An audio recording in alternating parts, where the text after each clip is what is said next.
everyone, I'm KF Breen, and I just want to say I'm sorry for all of this behind me. I'm at my parents' house because my youngest got sick. I have the dog and I have a cleaner there because my husband won't help me clean, and so now he helps me pay for it because that's fair. But I had to leave my house, and this is the only place that you can take a dog and a kid and not cause problems. So, and I'm wearing a shirt that Amy got me. It's awesome. In the reader group, I asked if anybody had any questions for me. Sue asked, did you take writing classes? No, I took no writing classes. I never wanted to be an author. That was never, ever on my list of things that I could be when I grow up. Accountant was one of the things, but writing was not. So that gives you an idea of how crazy it is that I ended up here. I've done a lot of essays in my life in a lot of different classes. I've done a lot of essays. And you have to learn how to structure and write out an essay. So I'm sure that helped. You have to put a sentence together or two. For 2 years in one of the schools I was in, each semester, every week, a new essay was due. So yeah, I've written a lot, just not creatively. So creatively, it's just letting this thing go and learning from the editors, really. The other thing I've done is read a lot. So that, I think, has helped more than anything. Tell a story, because I've learned how to tell a story from reading a whole bunch of stories and watching a whole bunch of movies. So I think that has been the biggest awesomeness. That has made me able to do this, I'm pretty sure. Mona asks, have you ever thought of doing a book with Shannon Meyer, or Shannon Mayer? I'm actually not sure which one it is. And I asked her once, and I don't remember what she said. Half the times I ask a question and someone answers me, and I've already started thinking about something else, and I have to ask 8 times, or I just look like an idiot. So, idiot. I have thought about it. I am thinking about it. We are thinking about it, most importantly. And we're even kicking around some ideas. So if those ideas pan out, then we will do a book together, or a few. If they don't, and the story is a piece of shit, we won't do that book idea together. It legit sounds like there's somebody in my house. There's somebody in the house? Oh, it's my kid. Oh! I was like, my dog's not barking, and he barks at birds, so I feel like I should know, he should know, and I should know. You can see her. Oops, there she is. Hi Madeline. Peggy asks, do your characters just show up in your noggin? Kind of. They kind of do. I have an idea of the character, or an action, or an event, or something that starts me off in a book. It starts me thinking. And so I kind of make up the characters as I go. And I do it with just their reactions to events, really. So I have an idea, and then something happens, and then in that moment, she or he makes a decision. And that decision becomes part of her personality, and it shapes other decisions she'll make. And each new decision puts her in a different little box. So she starts out as a big box and gets to a smaller box until I know exactly who she is.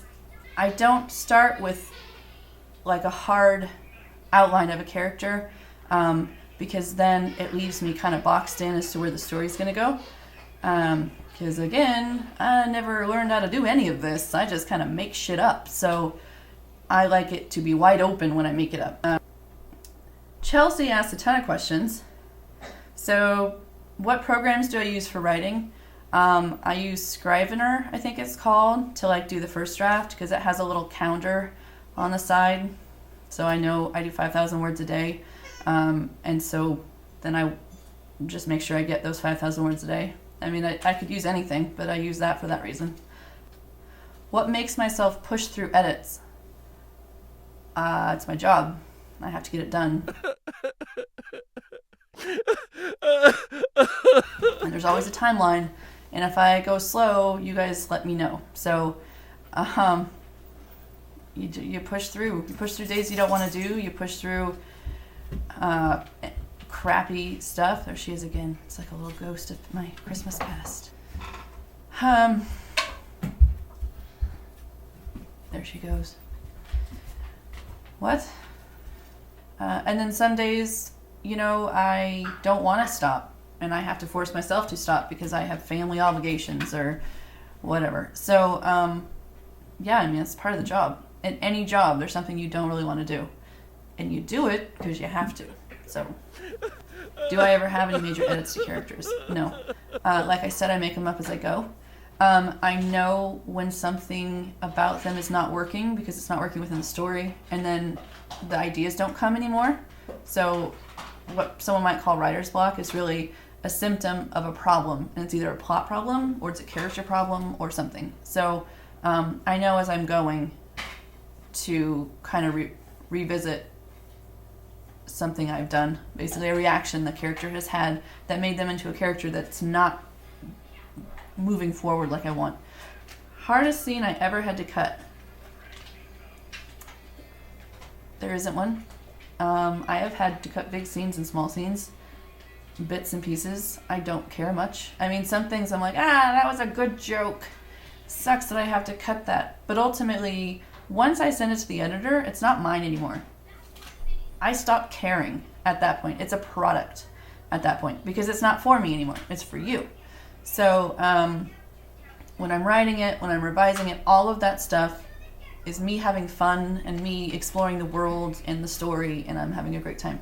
And then it goes to the editor, and then I'm like, yeah, dude, cut whatever you gotta cut. I mean, if this stops me from getting a horrible review or a million of them, great, perfect. So I would rather cut a scene than get a couple scathing reviews, or I'd rather cut a scene than have people put the book down because they get bored. So yeah, nothing's really hard for me to cut. And if I really do like it enough, or if it's a standalone-ish thingy enough, it goes as a bonus in the newsletter. So, I mean, I can still use it if I want. So I'm not worried about it. Shannon. Oh, what's my all-time favorite character? And I'm not sure if this was like mine characters or just like any character. If it's any character, I don't know. I honestly don't know. Nothing stands out. I don't have favorites in my life anymore because I realize that everything changes so quickly. I just have new favorites all the time, or my mood changes and I have a new favorite then. So I don't really have favorites. Nothing really sticks out. I just kind of bump along in a daze. Maybe when my kids get older and I have a little time for myself and my brain remembers anything at all, then maybe I'll have a favorite or two. But now it's just all empty space. My favorite character is probably Shanti or Reagan, because they kick ass. They don't have to learn to kick ass. They come into the story kicking ass, and that is so much more fun for me because then I can just punch people in the face. They don't have to learn how to punch people in the face. Jessica, how many different book ideas do I have all at the same time? Or at one time?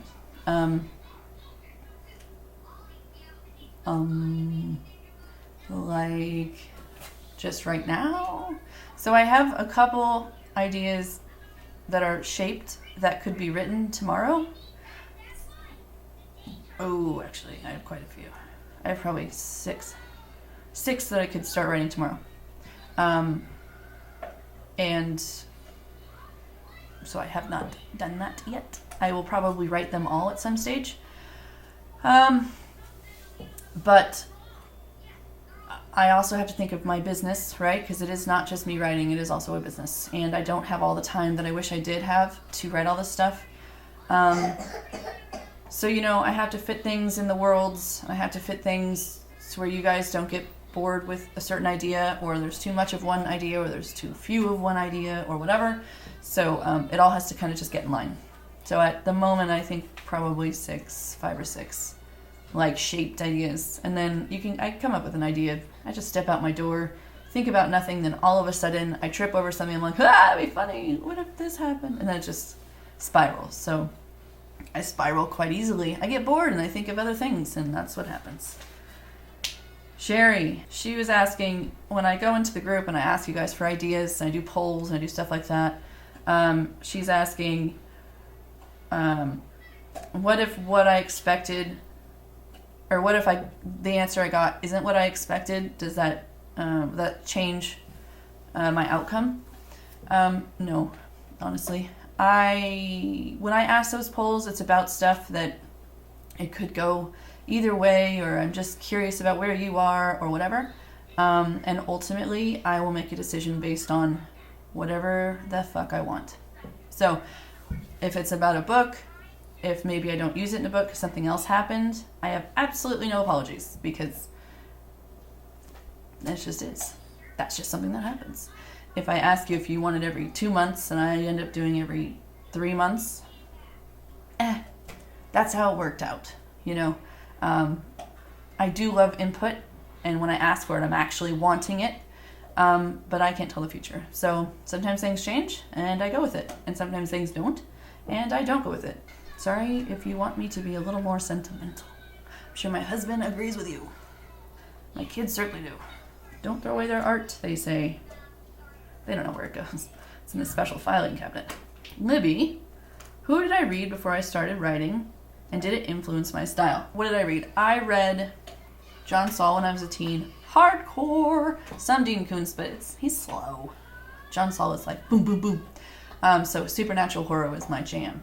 I really liked it. You know, I didn't read much urban fantasy. I didn't read much paranormal romance. A few things, smattering in between all the other few things of every other genre. I read a lot of fantasy. My phone, Hawk. My phone is ringing. YA, young adult, contemporary fantasy. I like a lot of stuff that's some romance, not a lot of romance. Straight, you know, like the contemporary romance. I kind of only read the romance if it's funny or whatever. I'm not an angsty person, and I don't really care about relationships, so. Here we are again. My thing just randomly stopped, so I had to boop, boop, boop, start over. I don't even know what I was talking about. That's awkward. Not for you, for me. Oh, it's styles. Yeah, what influenced me. So all that stuff. When I started writing, I think I changed how I wrote, like sentence structure or whatever, and whatever, with each book I read. Because, and even, I read this in Stephen King's How to Write book or whatever once. You kind of mimic a style when you're learning or whatever until you find your own style, and then you go with it.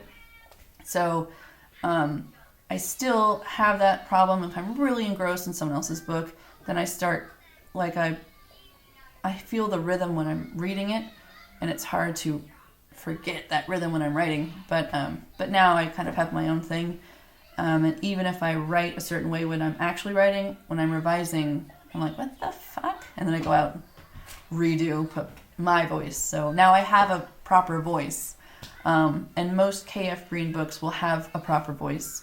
The very early romance, now under Willow Summers books, are probably a shit show of crazy. So, you know, some people find that really exciting. I think it's a shit show of crazy.